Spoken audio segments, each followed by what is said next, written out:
Petrol পাম্পের সামনে line ধরে দাঁড়িয়ে আছে যানবাহন। মধ্যরাত পেরিয়ে ভোর হতে চললেও সরে যাওয়ার নামগন্ধ নেই।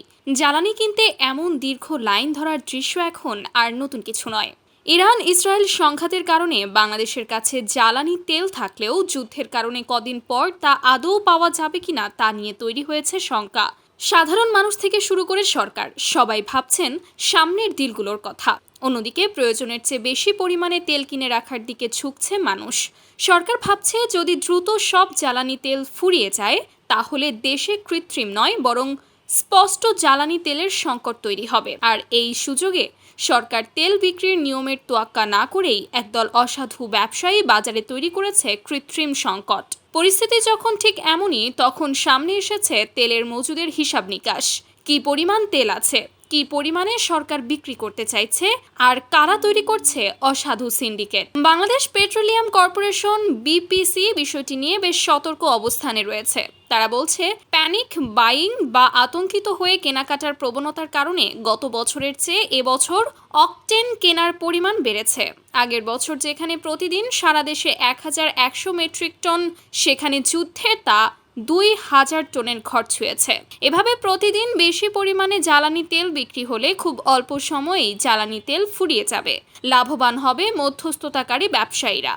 তখন তার নিয়ন্ত্রণ আর সরকারের হাতে থাকবে না। মূলত এই কারণেই সরকার পাম্পগুলোতে জ্বালানি তেলের সরবরাহ কমিয়ে দিয়েছে। গত বছর এমন সময় পাম্পগুলো যে পরিমাণে তেল পেয়েছে এবার তার চেয়ে 25% কম পাবে। জরুরি অবস্থা সামাল দিয়ে অবশ্য খুচরা ক্রেতাদের কিছু সীমা বেঁধে দিয়েছে সরকার। বিপিসি বলেছে মোটরসাইকেল প্রতিদিন জ্বালানি পাবে 2 লিটার, প্রাইভেট কার জ্বালানি পাবে 10 লিটার। দেশে চলা সবচেয়ে বেশি পরিমাণের যানবাহন মূলত এই দুটি। তাই দেশের জ্বালানি সংকটের চাহিদা মেটাতে লাগাম টেনে ধরা হয়েছে ক্রেতাদের। রোববার থেকে দেশে অকটেন সরবরাহের পরিমাণ আরও কমিয়ে আনা হয়েছে। বিপিসির সূত্রগুলো বলছে কম পরিমাণে জ্বালানি তেল সরবরাহ করা হলেও দেশে যা পরিমাণ জ্বালানি তেল থাকবে তা দিয়ে চলবে মাত্র 25 দিন। এর সাথে যদি নতুন অকটেন যুক্ত করা হয় তবে তা দিয়ে চালানো যাবে 55 দিন। অর্থাৎ ইরান ইসরায়েল সংঘাত এখন বাংলাদেশে জ্বালানি তেলের বাণিজ্যের জন্য প্রকাশ্য হুমকি হয়ে দাঁড়িয়েছে। এ বিষয়ে বিদ্যুৎ, জ্বালানি ও খনিজ সম্পদ মন্ত্রী ইকবাল হাসান মাহমুদ শনিবার সাংবাদিকদের বলেন, জ্বালানি তেলের মজুদ আছে, কিন্তু যুদ্ধ কবে থামবে কেউ তো আমরা জানি না।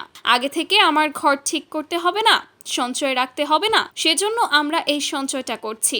9 তারিখ আমাদের আরও 2টি ভেসেল আসছে, সুতরাং ঘাটতি হওয়ার কোনো সুযোগ নেই। তারপরও যেহেতু যুদ্ধ চলছে আমাদের খুব হিসাব করে চলতে হবে।